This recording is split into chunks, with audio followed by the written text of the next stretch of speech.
Hey everybody, apologize for being just a couple minutes late here. Hi, thank you for joining. I know you all are very busy, but I want to thank you for taking the time out of your busy schedule to be here with us. This is our second series on tariffs, and with the way this is going, probably not going to be the last. Q&A is going to be open, and if we have time at the end, we'll take some questions live.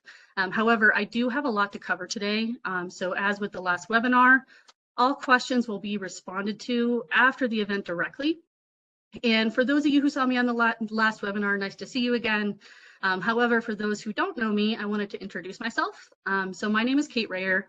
I am the Vice President of Regulatory Services with Green.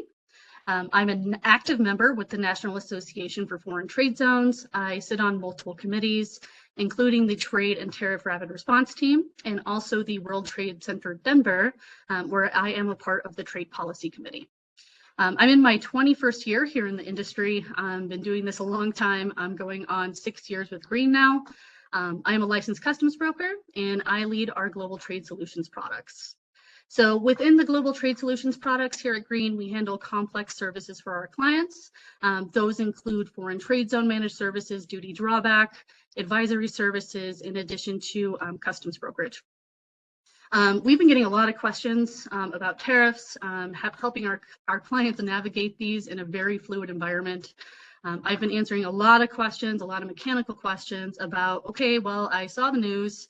What does this mean? When is it happening? How can I cut through the noise, find out what's really true, and how does this practically work? I know a lot of you are being tasked with preparing information for your leadership about the impact of these tariffs and are working on wrapping your heads around what's going on. So today I'm going to do that. I'm going to cut through the noise, provide you with the nuts and bolts. There's been new executive orders. There's been new tariffs on our trading partners and our neighbors. There's been new tariffs on China and Hong Kong, new limitations, new carve-outs for drawback, de minimis changes, steel and aluminum tariffs, et cetera. It's been extremely challenging to keep up with this. And I think I'm not alone in saying that we all have news and tariff fatigue with what's going on. So my goal today is to provide you with a state of the nation, what has changed, what's on the table, some considerations for how to best be prepared and to mitigate risk. As we all know, this is very fluid, given the fact that I have now changed this presentation several times to prepare for today. With that, the disclaimer, the information I'm providing to you today, it's not exhaustive. It's meant to be used for informational purposes only, and it does not constitute legal advice. As always, please seek professional or legal advice on your specific supply chain as needed. Please do check out the official register notices to validate and to confirm how these apply to your business. So with that, I'm going to get my presentation up here and we will get going. Okay. All right, so getting into what we're going to cover today. So we're going to cover a tariff update. We're going to talk about IEEPA. We're going to talk about Section 232 and what on earth is the difference between all these things. We're going to talk about the global retaliatory measures, and we're going to talk about limitations and considerations regarding duty drawback, foreign trade zones, bonded warehousing, and then I'm going to again cover practical advice because it is still relevant. You're going to see a lot of the same advice I gave on the last webinar, but again, it's very important that with these new considerations that you're taking a deep dive on these topics. Okay, so here is a chart that I think is very important because it does kind of outline the different nuances of all the different tariffs in an easy to digest chart. It's a great way to visualize all of the updates and the future investigations. And I'm going to break down the few items on here that have been official. So the ones where the official notices have been released. So on this table, you'll see on the left is the country that has been impacted by the tariffs. The light gray on the top there, these are the official ones. The dark gray are going to be investigations that have been initiated. And I always like to remind everyone here that these tariffs, they're based on products of, not products shipped from. So if you have merchandise where the product's origin is China, but say it's shipping from Vietnam, the China tariffs in those cases would still apply because it's based on products of, not products shipped from. For products of China and Hong Kong, the tariff is now 20%. We started at 10, and they were then increased as of March 4th to 20%.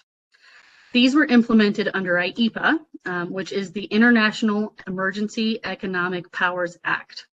And along with that comes a reminder, with these tariffs, they're all in addition to the Section 301 tariffs, which are the China tariffs that you should all be familiar with at this point.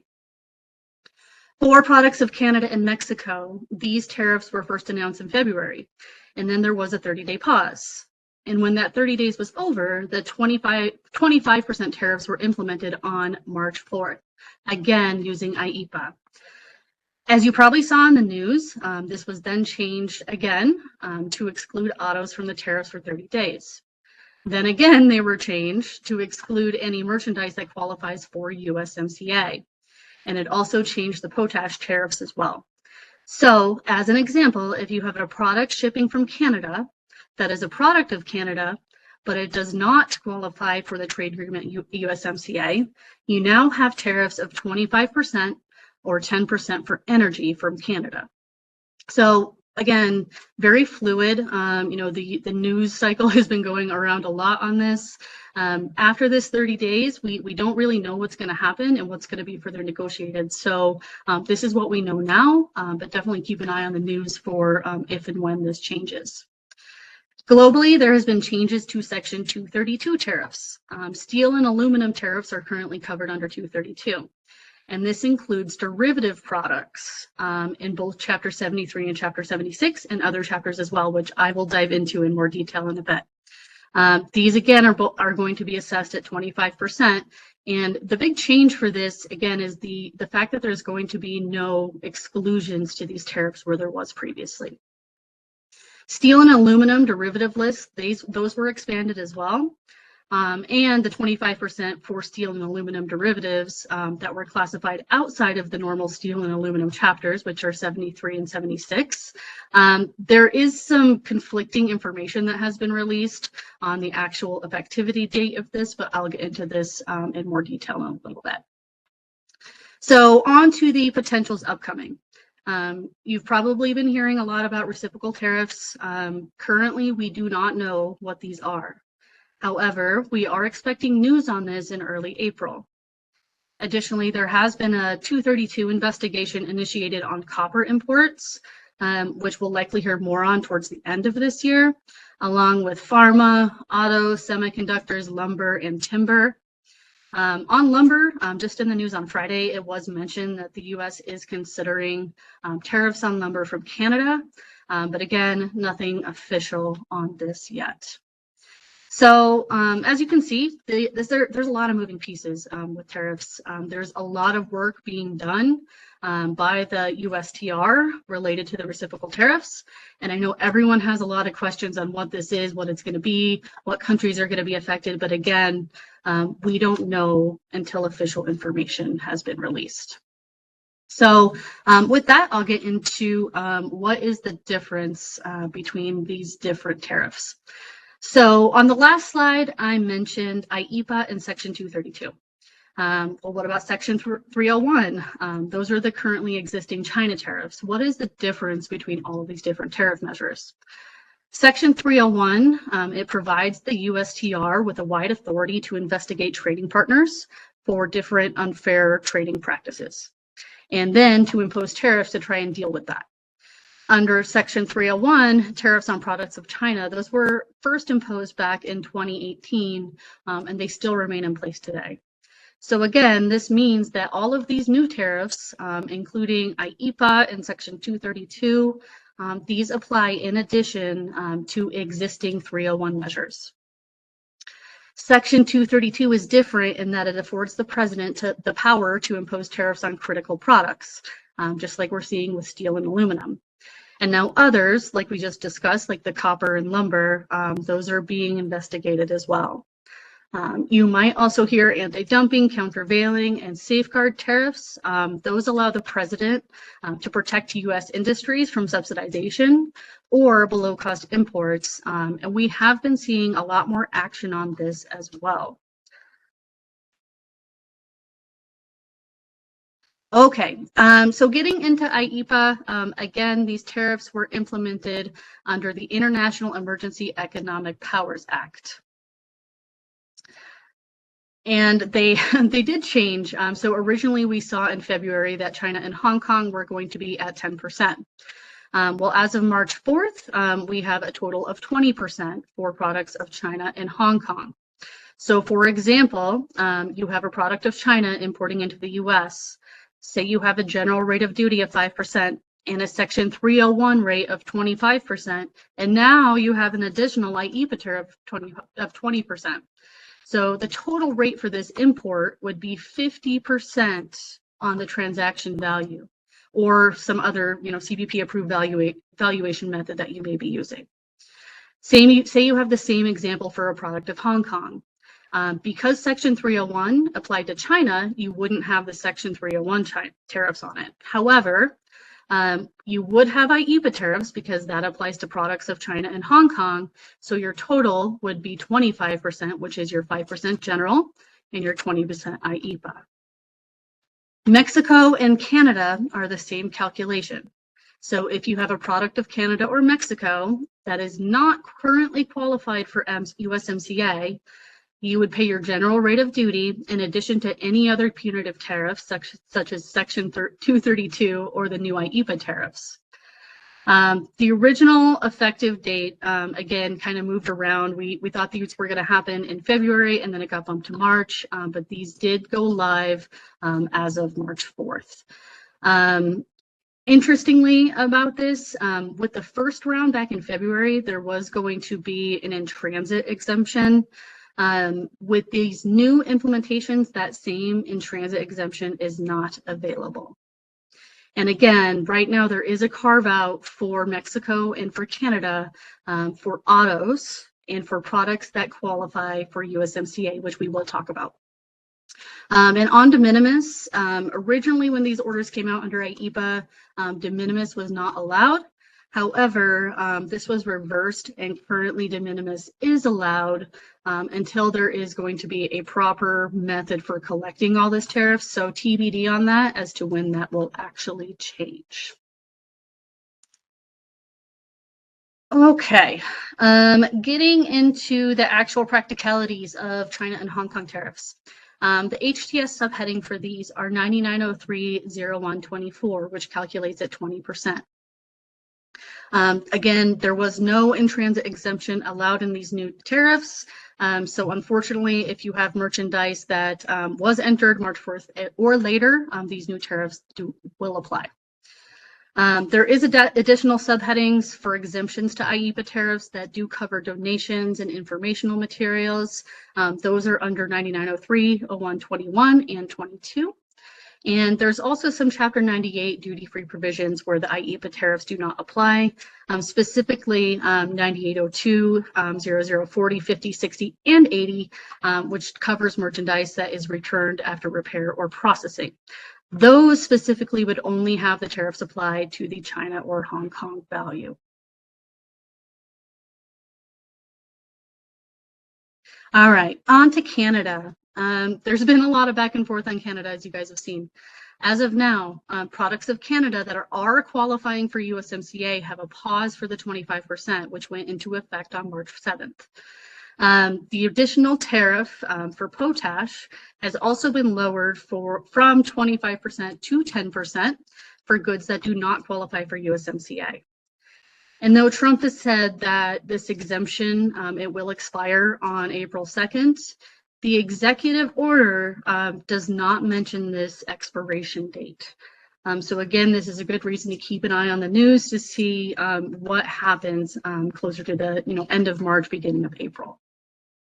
The subheading will be 9903.0110 for entry, where the IEEPA tariffs applies for general products at 25%. Again, this is for products that do not qualify for USMCA. 9903-0113 will be 10% for energy imports, and 9903-0114 will be used for merchandise that does qualify for USMCA, and that rate of duty will be 0%. And the HTS 9903-0115 will be used for the imports of potash that do not qualify for USMCA at 10%.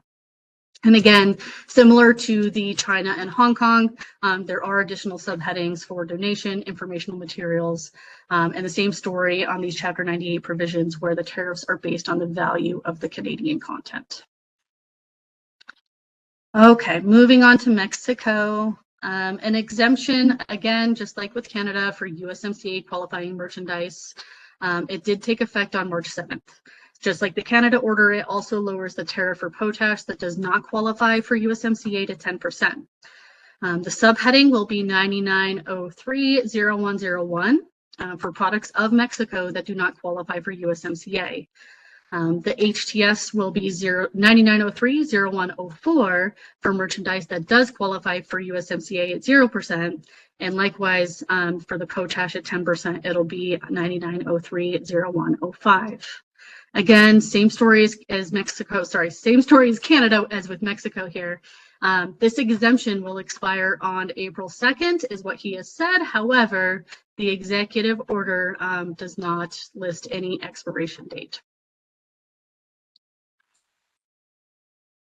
Okay, getting into USMCA, this is really important. USMCA qualification is a topic that is now getting a lot of attention. And I just want to say, just because you are importing products of Canada or Mexico, it does not mean that the products qualify for USMCA. There are steps that you need to take to make sure that your product qualifies. Because there is a carve out and an exception to these tariffs, we do expect that we'll see additional enforcement to validate claims for USMCA preference. This is because that now there's a big incentive to claim this trade program. They're going to be looking for people who are going to try and claim it without doing perhaps the proper compliance checks. So there are steps you need to take to review your current import HTS classifications. This will be to determine that if, number one, the merchandise is eligible for claims under USMCA. You can do this by reviewing the tariff schedule. And under the special rates of duty column, if you see an S like SAM under that tariff, you know that your merchandise can potentially qualify for USMCA preference. So if you see that S in that special rate of duty column, there's more work to do. First, you can check with the supplier, you can check with the manufacturer or producer of the product. They may have already completed the qualification. They may be able to do so quickly and may be able to provide you with the certification to claim USMCA. If they have not completed the certification, then it's time to either work with your suppliers to complete that work or to do some analysis. And to do the analysis, you're going to need a lot of information about the product. Was it entirely made in USMCA countries? Was it entirely made of USMCA raw materials? Does it have inputs from non-USMCA countries? You're going to need information like the bills of material. You're going to need values of the components, the origins of the components, and the tariff classifications for the components to evaluate the qualification further. To understand this further, I recommend to review the rules of origin for USMCA. Under General Note 11, in there, you're going to find the HTS specific rules of origin that must be met in order for the product to be USMCA eligible. If you or your supplier determine that the product is eligible and you want to claim it, make sure that you document this and do it well. Make sure that you provide your customs broker with clear instructions to claim USMCA on the customs entry. This can be in the form of a certificate of origin or a statement on the commercial documentation. And the last thing to keep in mind is that a lot of companies have previously chosen to not claim USMCA because maybe their products are generally duty-free. Now, there's a big incentive to claim USMCA, at least right now. So in the past, maybe it wasn't worth it, but now being faced with a 25% tariff, claiming USMCA is definitely worth looking into. This does create an opportunity for potential savings from these tariffs, but again, the key message being make sure the product qualifies before claiming USMCA. If you need help with this, there are advisory services, there are trade attorneys that can help, but again, do the due diligence to make sure that your products qualify properly before claiming it. Okay, moving on to Section 232. We have been discussing IEEPA tariffs that are across-the-board tariffs on products from certain countries. Section 232 tariffs are different in that they apply globally. So this is not really a products of consideration right now. It's based on tariff classification, so a little bit different. Section 232 tariffs right now are on steel and aluminum, and these have been adjusted. This topic is complicated. I have tried to make this as simple as possible to provide you with some details of how this all works. But I definitely recommend, and I'll say this a few times, to make sure to go read the notices to make sure that you understand if these apply to your products or not. So for some history on Section 232 related to steel and aluminum, these were originally opposed back in 2018 with respect to nearly all countries. The U.S. later imposed tariff rate quotas, suspending these tariffs on a set volume of steel and aluminum imported from the EU, Japan, and also the UK. It also then suspended the steel tariffs for the Ukraine through June 1st of 2025. Then all of the tariffs were expanded. They started to include certain derivatives of steel and aluminum back in 2020. However, there were carve-outs and exceptions to this for Argentina, Australia, Brazil, Canada, etc. The agreements that had suspended the Section 232 tariffs on imports from these countries are being terminated as of Wednesday of this week. Also, all existing general approved exclusions from the tariffs will also be terminated on March 12th. Though, just one interesting note, granted product exclusions will remain in effect until their expiration date or until their excluded volume is imported, whichever occurs first. And just like the other terminations, you can no longer request an exclusion for Section 232 at this time as well. The new Section 232 tariffs on steel and aluminum go into effect this week on March 12th on Wednesday. The steel tariffs, they're going to remain at 25%, and aluminum is increasing to 25% from 10%. Additionally, there's going to be new derivative products that have been added to both categories.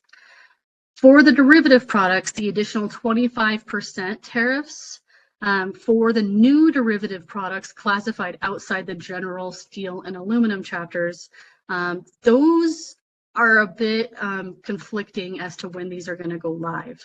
However, the important part about these is that these tariffs are going to be based on the value of the steel or the aluminum contained in the derivative product. And I'm gonna show some charts on this in a little bit, so bear with me on wrapping your brain around that. Another important reminder on this, again, Section 232 tariffs, these apply in addition to other tariffs. They stack.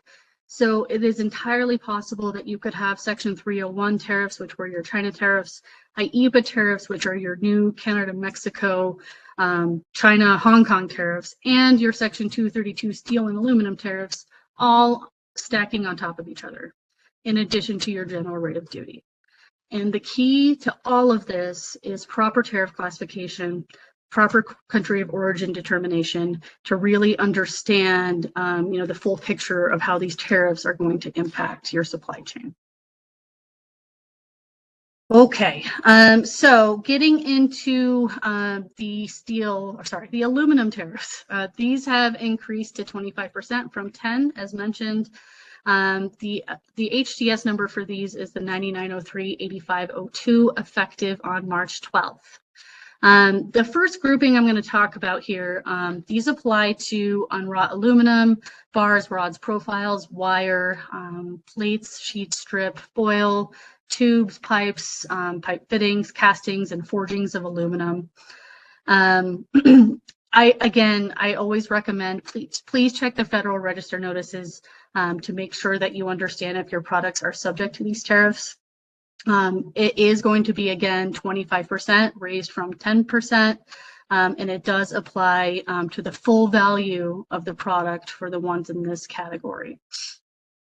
For entries under 9802-0060, that's for articles manufactured in the U.S. that's exported for processing and returned. These are going to be assessed the tariff based on the full value of the product. And for any anti-dumping or countervailing and other tariffs, again, these are in addition to Section 232. Okay, getting into the aluminum derivative products. These are going to be for the products that are classified outside of Chapter 76. So again, this is why tariff classification is so important to know how these tariffs apply to your products. These lists are expansive. I will provide you with some examples of what's included on the next slide. And again, there was some information released on Friday night from CBP that we are working to understand relative to the effectivity date of these tariffs. The CSMS message that came out, which is Customs Messaging System, it states that these tariffs go live on March 12th. However, they also provided a chart that said that these tariffs are effective date TBD. So again, we're working to clarify this as this is conflicting information that just was released late on Friday. So the tariff numbers for these are going to be 9903, 8504, 07, 08, and 09. And if you do have products that are subject to this aluminum derivatives tariffs, what I'm recommending to companies who are importing in the United States is to start working with your suppliers now to gather information that will be required to submit your customs entry. Now, for the derivative products that are considered outside of Chapter 76, the tariff only applies to the value of the aluminum content in the product. Now, what a lot of companies don't have offhand is, number one, how much aluminum is in a derivative product, and number two, how to value that correctly. But in order to only pay the tariff on that derivative content, you need to know that information. So start working on that now. Customs has provided a little bit of guidance on it, but not a ton as to how to calculate that and how the entry will work. But again, without this information of the value of the aluminum and the quantity of the aluminum in kilos, your customs broker will not be able to calculate the tariff based on the value of the derivative article. So it is important to start working on this now. A notable exception to this does apply when a new derivative article, so one's on the new list, when it was made abroad with aluminum that was smelted and cast in the U.S. In those cases, no tariff will be owed on the finished good. However, you're going to need to be able to prove it, and this burden of proof is on the importer. So make sure if you do want to claim this exception to the aluminum tariffs that you have the documentation to back up that claim to really trace the origin. So that way when CBP asks, if they ask, that you're able to provide that to substantiate that claim. Okay, so some examples of the tariffs, because I think this chart makes it a little bit easier to understand. So on the top under HTS Chapter 76, there's about 18 tariff lines that are subject to this tariff under the aluminum derivatives. What's interesting about this, though, is if it is in Chapter 76, the 25% tariff applies to the value of the product, not the value of the derivative. So in those cases, you don't need to get the value of the aluminum. Now, in other chapters, such as 66, 83, 84, 85, etc., the 25% only applies to the value of the aluminum content, again, contained in the product. There's about, a little over 100 tariff lines that are listed on this. It includes some interesting items such as, household kitchen items, cookware, tableware, furniture brackets, industrial components, consumer goods, including skis, tennis rackets, roller skates, electronic and mechanical parts such as computer parts, So really interesting list here. You know, when Section 232 tariffs on steel and aluminum were rolled out, it was under the guise of, you know, national security. And I find it interesting that we've got items such as consumer goods on here under national security concerns. So we'll see how this shakes out, see if this gets challenged, but hopefully this provides you with kind of a visual breakout of how exactly this works for aluminum.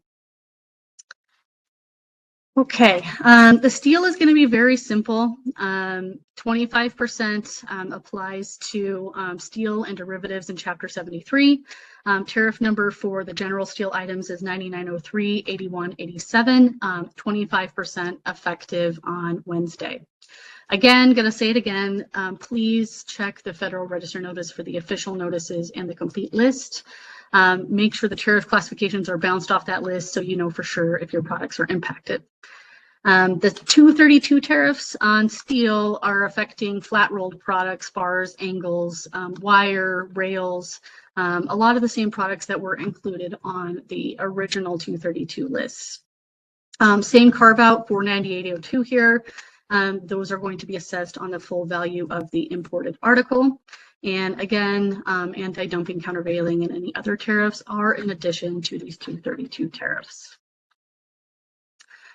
Okay, getting into the derivatives of steel. The tariff numbers for these are 9903, 81, 89, 90, 91, and 92. Again, the effectivity date on these is a little bit gray, and we are working on clarifying this. However, same story as with aluminum. If you do have products that are subject to the steel derivatives list, the new steel derivatives list, and they are not in Chapter 73, you need to be working with your suppliers now to gather the information regarding the value and the quantity of steel in that product. Because again, the tariff is going to apply, if it's outside of Chapter 73, to the value of the steel content in the product. And you definitely want to make sure that you calculate this to avoid paying tariffs on the entire article. Okay. Again, there is an exception on here for steel that was melted and poured in the U.S. If you do claim this exception, make sure you have your ducks in a row. Make sure you understand that there is a burden of proof that you may have to supply to CBP in if you were questioned. Okay, and again, same sort of outline here of how this actually works. If you do have a product that is classified in Chapter 73, the 25% is on the full product value. So you don't need to provide the value of the steel included in that product. If it's included in Chapter 84 or 94, you do. So Chapter 73, this includes products like structural steel, fasteners, hardware, industrial steel items such as cookware, sink, stoves, and metal furniture, construction materials, miscellaneous steel articles, including sewing needles, springs, and metal lamps. Chapter 84 and 94 is more, parts of escalators, elevators, bulldozer blades, etc. Again, these lists are expansive. The full list is available on the Federal Register notices and on the CSMS messages that came out. Again, you do need to check these to see if your products are included on these to know if these tariffs apply. These are not just all steel and aluminum products. These do apply to specific tariff numbers. Okay, just some recommendations for you as well, specifically related to Section 232. As I've mentioned a few times here, you need to review your tariff list.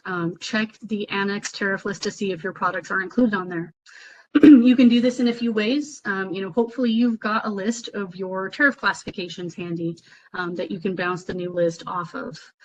You can do this by asking your customs broker for data, by checking your ACE data.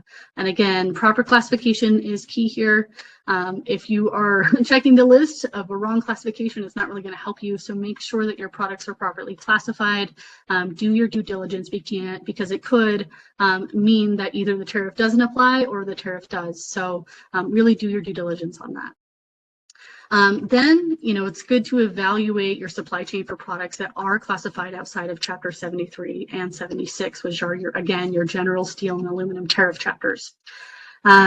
Start working on getting the information that you need to reduce that tariff to only the derivative amount of steel and aluminum contained. If you can't get that information, the tariff applies to the full value of your product. So again, you want to go through this effort to make sure you're only paying what is required. Then check for, you may have products that do qualify for exemptions. Again, this is based on, if you do have U.S. melted poured steel or U.S. Smelted cast aluminum to qualify. Again, make sure that you do understand this and you have the documentation to prove it to claim that exemption. Another step I would recommend is to assess potential mitigation strategies, such as potentially restructuring your supply chain, tariff engineering, obviously do that in a compliant way. But with Section 232, really because this is global, U.S. sourcing is the best possible mitigation strategy, right? That's really the goal here, right? Is they want this to be a U.S. purchased item, and that's why these tariffs are in play. Again, we're monitoring the news for how soon this is going to be implemented on the derivative products outside of Chapter 73 and 76. Like I mentioned earlier, there is conflicting guidance on this, so we are keeping an eye out to see, does this really go into effect on Wednesday, or is this still a TBD? So keep an eye on the news, keep an eye on our updates that come out from Green for more information on that. All right, getting a little bit more into tariff stacking. I just like to illustrate this because, way back in the day, when I used to do customs entries a long time ago, it was, you had one product, one HTS code, one entry line. Now this whole game has changed, right? Now there are many tariffs that can apply to one product. All of these tariff numbers are stacking, and not only do they stack, but they have to be submitted in the correct order to be considered accurately entered. So the hierarchy for these HTS is Chapter 98, then Chapter 99 for additional duties, then Section 301, then IEEPA, then Section 232 or 201, then Section 201 or 232 quota, and then the primary commodity HTS. So as you can imagine, your customs brokers are doing a lot of extra work to make sure that this is all entered correctly and calculated correctly. This has been happening in rapid fire. And, every day it's been something new in the news, and your customs brokers are working diligently to figure out how to enter this and how to enter it properly.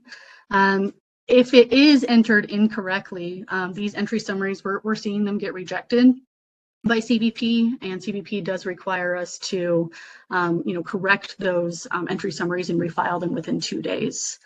As an importer, you should expect to see your customs entry data grow in size significantly.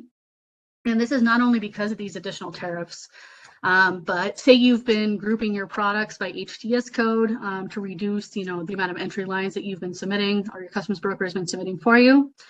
Well, because this is not entirely possible anymore with the Section 232 derivatives, because say you have 10 different SKUs that are subject to these new derivative tariffs that only apply based on the derivative content. Well, that's all going to have to be entered separately because it's likely that those products all have a different amount of aluminum or steel that might need to be entered in differently per product. So just one other note from a due diligence, from a compliance health standpoint, if you're not getting your customs broker's data, highly recommend that you do so. Highly recommend that you do so on a regular basis for review and audit, not only for your own due diligence and reasonable care perspective, but also to get familiar with the data. Obviously, as an importer, you have the responsibility to make sure these entries are being done correctly as well. So highly recommend you spend some time getting familiar with it and ask questions if you see things that don't make sense. Okay, getting back more into the trade policy side of things, some retaliatory measures. China did retaliate originally back when these tariffs were put in place in February. Based on the first 10% IEEPA tariff, they added 15% on U.S. exports of coal, liquefied natural gas, 10% on crude oil. They also announced export controls on critical elements. They added in new export controls. They placed companies on their unreliable entities list. And they also announced an investigation into Google under the suspicion of violating antitrust laws. On March 4th, after these tariffs were increased, China added tariffs up to 15% on a wide array of U.S. farm exports. They expanded the number of U.S. companies subject to export controls and restrictions to over 20. The top impacted products from these new retaliatory tariffs are soybeans, meat, poultry, cotton, sorghum, fish, shellfish. Time will tell how this changes with any escalations from either side, but it has been interesting to see how they react to the tariffs so far. Mexico, they said that they were going to announce their countermeasures over the weekend. Did not see any of that happen. So they did not announce any formal countermeasures, including tariffs on the United States. That just happened yesterday, where the president gave a speech and she did not formalize anything. Canada has announced retaliatory actions. I'm sure you have been seeing this in the news. They not only did tariffs targeting U.S. origin products such as beer, wine, bourbon, totaling over $100 billion worth of imports over the course of 21 days. These top impacted products: oil, petroleum, cars, trucks, auto parts, aluminum, other notable products, food items, textiles, furniture. Notably, I saw in the news, I think just this morning, just went into effect today, that Ontario has actually added a surcharge on US-bound electricity that became effective today. So it looks like they're taking actions that are outside of just tariffs. They're looking at surcharges and other ways as well. So again, keep an eye on the news for potential changes on this. All right. On the Fair and Reciprocal Plan on trade. So these are other future trade policy considerations that are going on. So on February 13th, the administration, they issued a memorandum ordering the development of a comprehensive plan for restoring fairness in U.S. trade relationships and countering non-reciprocal trading arrangements. They cited the economic and national security threat that's posed by the trade deficit. This was outlined originally in the America First trade policy. What the plan is really aiming to do is to counter arrangements that the U.S. considers non-reciprocal. Importantly, this memo calls out all trading partners, friend or foe, for potential tariffs. I think we're seeing a bit of that, obviously, with Canada and Mexico. So what the USTR is doing right now is they're reviewing the impact of foreign tariffs. They're exploring how the taxes in other countries work and other non-tariff barriers, including exchange rates, VAT, DST, and how this all impacts the U.S. economy and U.S. businesses. These reports, they're all due very soon. So all of this is happening at lightning speed. It's wild to think of how busy they are over there at the USTR, since we're expecting to see something announced on this as soon as April 2nd. This was also mentioned again in the president's address to Congress that we expect to see some sort of announcement on reciprocal tariffs on April 2nd. Again, a lot of assumptions going on as to what this looks like. We assume that these tariffs would be in addition to the tariffs that we're already dealing with. Really don't know that yet for sure, but we believe that it could be. But again, until these are officially announced, we really don't know.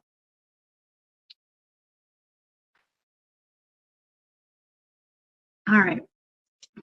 The key areas that were highlighted in the memorandum, these were actually included in there, and it highlighted some key areas that may be targeted by reciprocal tariffs. This included the EU for automotive and shellfish, Canada and France for their DST, Brazil for ethanol, ag for motorcycles, and India for ag and motorcycles. Globally, this memorandum does cite widespread disadvantages for U.S. exporters. It notes an unspecified 2019 study that found that U.S. goods face higher tariffs more than 2/3 of the time across 132 different countries and over 600,000 product lines. Based on that information, I would say that the across-the-board tariff that has been mentioned could happen. It's not off the table. It will all depend on what comes out of these reports. I have been getting a lot of questions about the EU. A lot of companies would be greatly impacted on tariffs from the EU. This has been mentioned in the news cycle quite a bit. At this point, we don't know. We don't know what's going to happen, when it's going to happen, if it's going to happen. Like I said, the USTR, they have their hands full completing this analysis in such a short window of time. And I know everybody will be eagerly, maybe not so eagerly awaiting the updates on this topic, as it does impact a lot of importers in the US. All right, and I'll just quickly cover, there is a public comment period right now. This is actually open today with a deadline of tomorrow. What this is it represents an opportunity for the public to directly comment on proposed tariffs under the administration. Because the USTR is investigating these non-reciprocal trading arrangements and it's tied to the reports due in April, I doubt there's going to be an exception to this. But if you do want to go get your voice heard and put a comment on it, I did put a link on the bottom right of this slide here. What they want is they want these comments to really be grouped by country. They want them to be quantified in US dollars.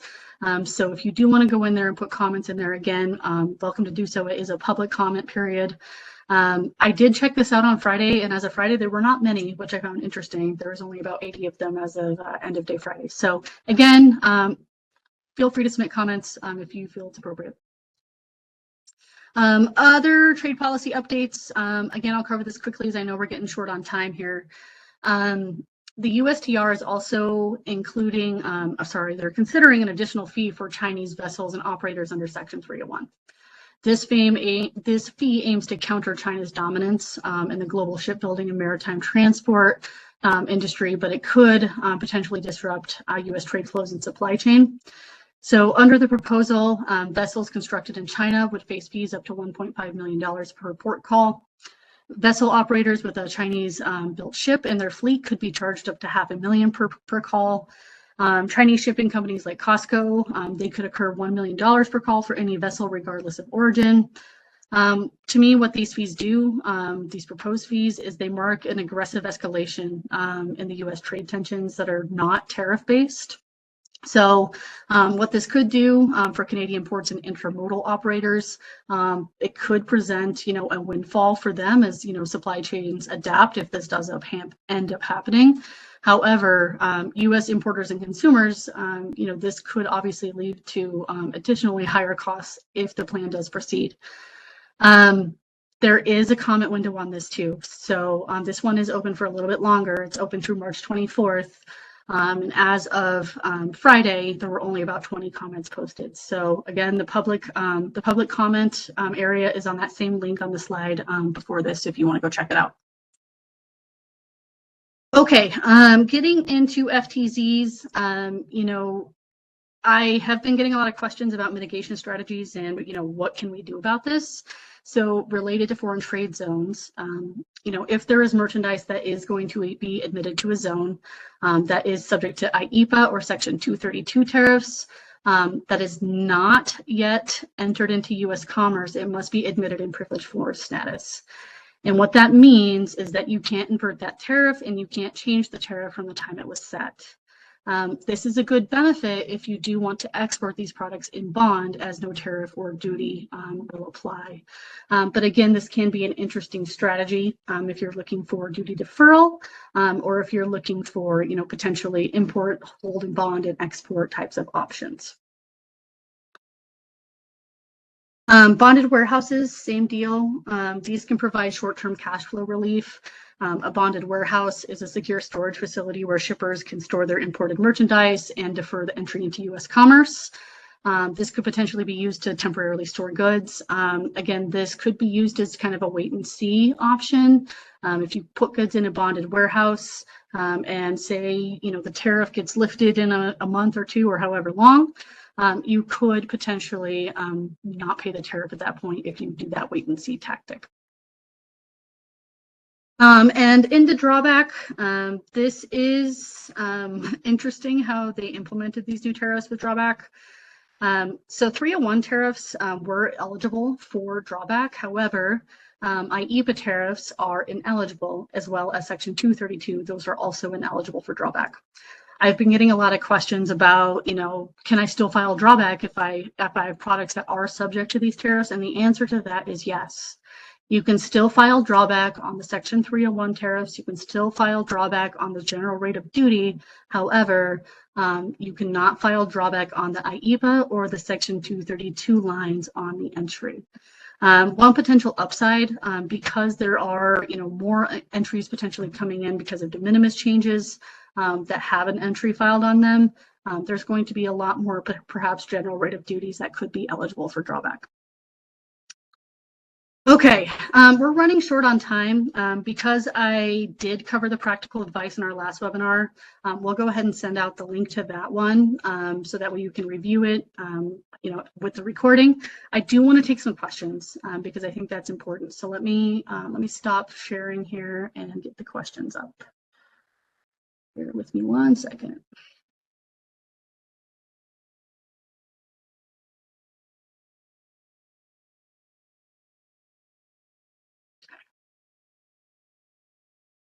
Oh boy, we got a lot. Okay, bear with me 1 second. All right, let's see here. All right, will aircraft parts be affected by new tariffs? We have aircraft parts shipping from China to US and from US to Canada. Yes, if it is a product of Canada, if it is a product of China, they will be affected by the tariffs. Will Chapter 39 and 59 be impacted? I assume this is related to the Section 232. The answer is we need to check the list to make sure that they are or are not included on those derivatives list. We can include the links to those when we send out the webinar link, sorry, the webinar recording, so that you can check those out. Will 25% tariff apply for brass faucets from China? I assume this is related to Section 232. Again, same answer to that question. Need to check the list based on your tariff classification to see if they are included. Will you send the presentation? Yes, absolutely. This presentation will be sent out so that way you guys can have it. Let's see here. Can we include a lump sum value of aluminum and steel content in the perform invoice instead of listing it for each product part? Potentially. The instructions for this just came out on Friday afternoon. So I would look at how you structure your invoice today to make sure that the calculation would work. But if it allows your customs broker to assess the duty properly for the steel or aluminum content, that could be an option. Does the 25% tariff apply for motorcycles from China? Yes, if it's a product of China, well, 25%. So that was regarding Section 232. Again, you got to check the list. I don't believe motorcycles are on the list, but definitely make sure the 20% IEEPA tariff, if they are from China, yes, those would apply. Let's see here. All right, scrolling through here. What if we have a ruling from CBP for a specific HTS codes? Will the new tariff supersede that ruling? No. HTS rulings are based for the general rate of duty, general commodity classification. These new tariffs are additional tariffs that apply to your general classification. So they do not supersede a ruling for a general classification for the commodity. Let's see here.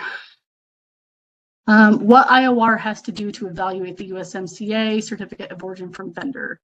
Again, to evaluate if USMCA does apply to your products, I suggest you follow the steps that I outlined.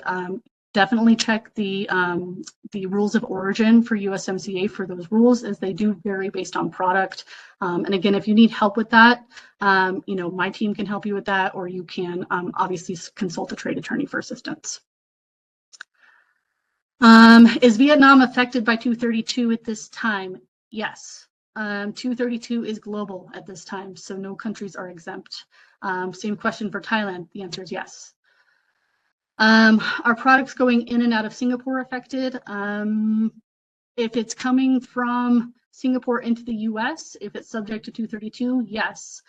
There are no country level issues with Singapore right now. These tariffs all combine to each other, correct? So Section 232 applies to steel or aluminum products from any country. Yes, exactly. Okay, there is about 1,000 questions in this chat, so I'm not going to be able to get to all of them. Hopefully, I clarified some of this, this crazy time for you guys. I will work through all these questions and get to you as soon as possible on answers. But we will be sending out the recording. We will be sending out the presentation. Again, thank you for your time. I know everyone is crazy busy with what's going on, and we really appreciate you spending the time with us here today. Have a great day.